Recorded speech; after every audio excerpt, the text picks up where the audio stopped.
Well folk, it's nice to be able to talk a little bit about composting, which I've been doing for many years.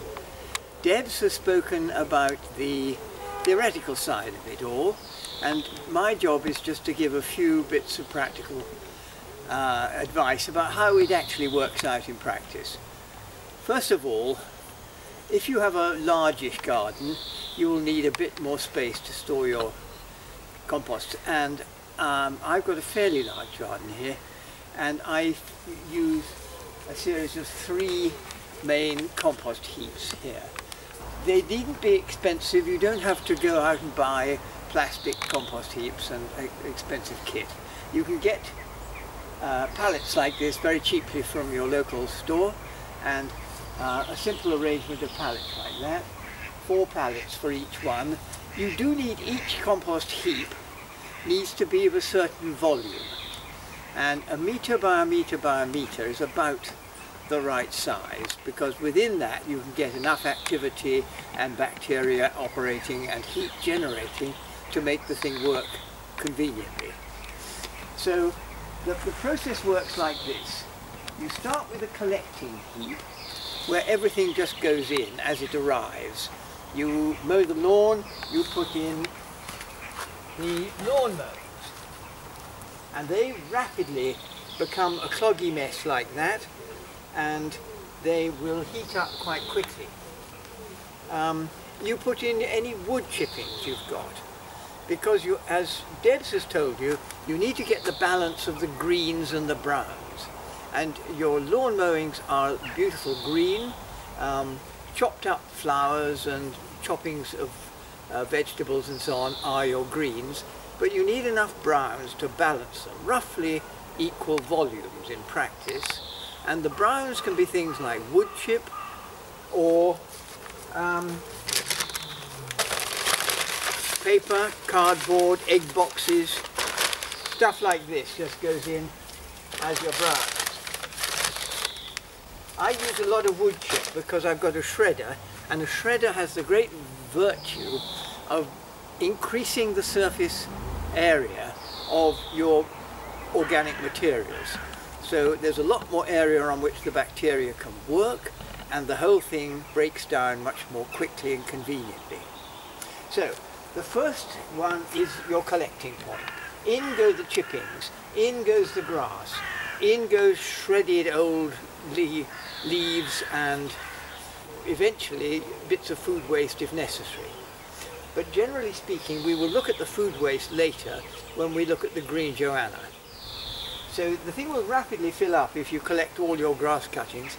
I mulch most of the grass cuttings in this garden, but I like to pick up quite a bit of it, just enough to have enough greens to start the activity of the compost heap.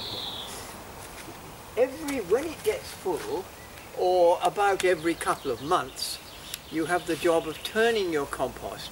So everything in here moves into this one. This one will have already moved into that one, by which time, if your composting has been successful, you'll have the finished product in your bag or sack, or the final one here, ready to go onto the ground. Okay, this is the present finished compost. You can see it's still slightly damp, it's dark. This one is rather twiggy still, but that doesn't matter, it'll all break down. And it'll be easier to sieve it when it's a bit drier, but it will dry out. I keep my final one in a sack, which allows a certain amount of drying. You will see that it is dark, reasonably friable, and has no unpleasant smell at all. It doesn't have any worms actually, and it doesn't heat up at this stage. So if we have a look a bit further over here, we'll have a look at the blended compost in number 2. This has recently been turned, and this one is now busily collecting. And when you turn it, this is the most important activity of the whole process, because this is a blend, and in here you make sure that you've got components of greens, brown materials, any food waste you've got, if you've got somewhere where you can find manure from a local farmer, then it gets blended in here. And I also blend in leaf mould, which I've collected from the previous autumn and kept in a little wire frame just over there. So you'll tend to build up in this one 6 inches of chippings, 6 inches of grass mowing, 6 inches of leaf mould, and maybe here and there you'll mix in a bit of dung if you've got it, and a bit of leaf food waste if you've got that. So this is your really important one, a blended mixture of various elements to make it up. It rapidly heats up because of mainly of the activity of the green materials in it. So here's one that's been going, it's at 30 degrees. Temperature out here is about 10 degrees centigrade, and in the middle of this one it's now at 30 degrees. And where does that heat come from? This is bacterial, fungal, viral activity within the compost heap, busily working away. And although there's no very many visible worms in here, there's plenty of bacterial activity operating here, enough to heat it up and create a higher temperature. If you've got a lot of greens, it'll often heat up to something like 60 to 65 degrees, which is almost hotter than you can keep your hand in, the centre of it. As you turn it over and blend this one will also heat up. This is just a simple compost thermometer, which you plunge in deep. And this one is now, I've tested it earlier, is operating at about 15 to 20 degrees. So it's a lot cooler at this stage, but I think in a week or so it'll be a good deal hotter and very active. It's already got plenty of worms in it, and it's begun to look like a dark, moist, promising sort of compost. Just to say, these are not the same as earthworms. These are rather specifically compost worms. They tend to be rather redder and a good deal smaller. And we'll see a great deal more in the food waste green Joanna. Okay. Good. Of course, what you can't see is the enormous fungal and bacterial content of this stuff.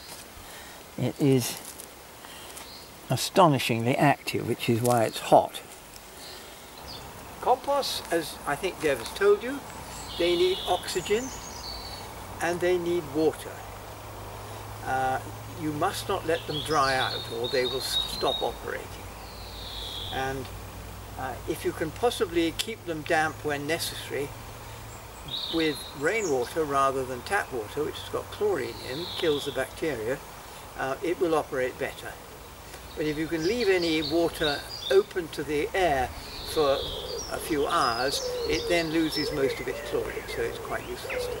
Good, so the dampness should not be such that if you squeeze it, the water comes out. It should be the moisture of a ready squeeze sponge. Not dripping, but definitely moist. That is the perfect environment for bacterial activity. Second thing we need is oxygen. It needs air to operate. This is not an anaerobic process, ideally. And one way of aerating it is, of course, to turn it over. And the second way to aerate it, Aerator is a very simple gadget. It's got a couple of little wings like that, but it can be pushed in straight like that. So it goes deep into the compost. You twist it, pull it out and aerate it. Twist and aerate like that. Not a vital bit of kit, because you can do the same thing with a fork or a spade, but it's quite handy. But if you've got enough worms operating in there, they will tend to do quite a lot of the aerating on your behalf. The carpet on the top is keep the moisture in, to keep a bit of the heat in, and to stop any leaves and stuff from the trees above it getting into it.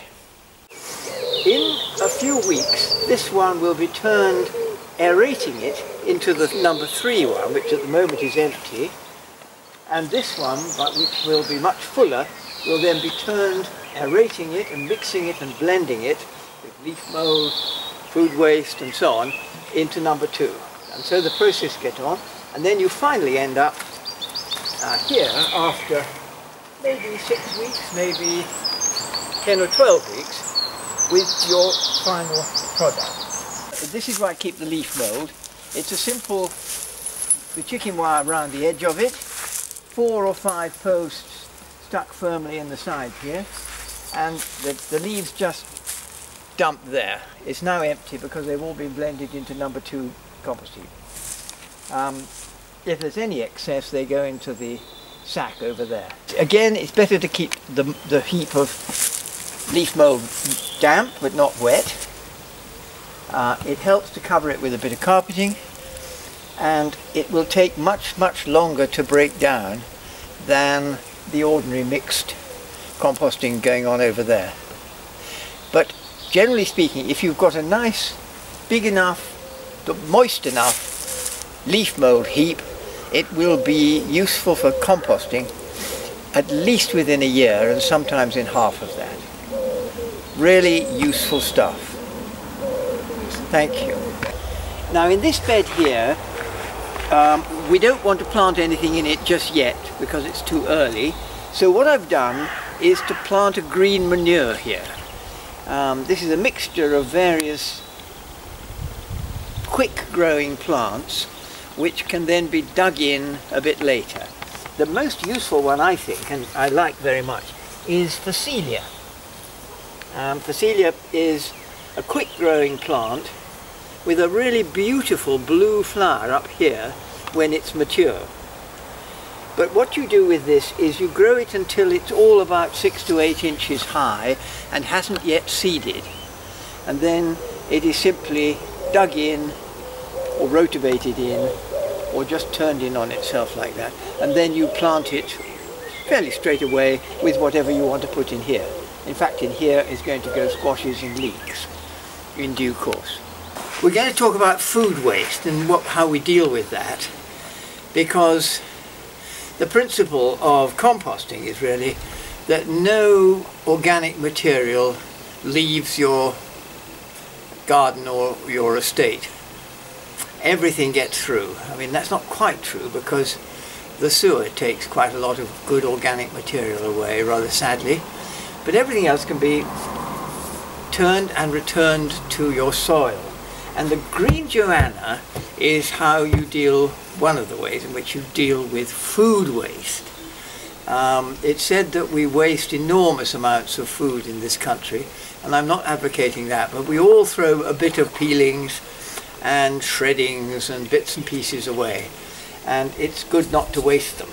So this is the green Joanna. It's got a bottom on it, and it's got closed sides, and it's got a lid that locks on, and it is rat proof, because the problem with food waste is that it can attract rats.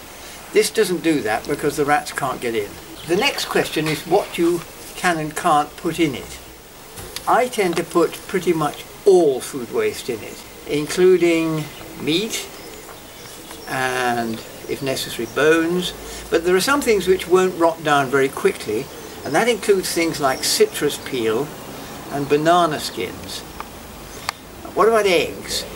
Well, we put in eggs, they break down a bit, and they will form quite good material in the final compost. What about tea bags? Tea bags had a bad reputation because they had a bit of plastic in the wrapping of the tea bag, but actually we've recently put in lots of tea bags in here, and when we dig it out at the bottom, they have disappeared. So I think you can probably get away with even the old-fashioned tea bags, and it's certainly a good idea not to waste them. So the top opens like that, and all the food goes in. You go on putting food in, and it goes down and down and down. Once or twice a year, or more if you like to, you lift up this little window at the bottom here, and which won't open up at the moment. And you dig it, dig it out and take it down to blend in with your number 2 compost heap at the bottom of the garden. Does it smell? Not really. It certainly doesn't smell bad. Some people say that you shouldn't put meat in and various other things that they say. I think you can try putting almost anything in here. Bones, of course, will take a long time. Eggs may take a bit, but they break down quite well. And even if you've got a dog poo, that can be added as well, I think. Not everyone agrees with that. Right.